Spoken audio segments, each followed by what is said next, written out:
Пайғамбарымыз саллаллаху алейхи бір хадисінде айтқанда, сахабалармен отырып айтады: «Иннакум қада аспахтум фи заманин касирун фуқахауху ва қалилун хутабауху» дейді.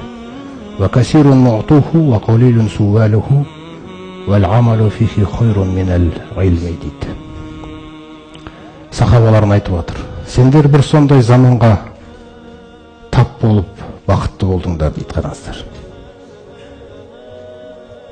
дінді ұғынғандары көп дейді. Дінді ұғынғандарың өте көп дейді. Ұғымтал дінді түсінгендер да.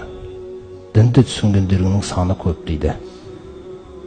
Вақалилун хутабауху, жаңағы бүйтіп уағыз айтып, нелер айтып, мінбеде тұрып бір нелерді айтатындарың өте аз дейді. Ондай білімді барлығы түсініп отыр да, бірақ сөйлейтіндердің саны аз дейді, уағыз айтушылардың саны аз дейді. Одан кейін айтады, беретіндердің саны көп дейді сендердің заманда. Сахабалар айтып отыр ғой, сұрайтындардың саны аз дейді. Сондай-ақ сендердің заманда теорияға қарағанда практика хайырлы дейді.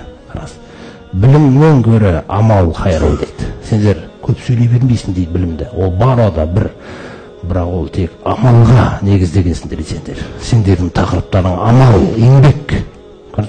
Ақыреттің еңбегі деген. Кеше Ибн Масуд радиаллаху анху айтқандай, «Лайсал илму би касратир ривая».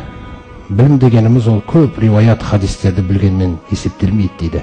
«Валакиннал илму би тақва». Бірақ білім деген тақуалық дейді.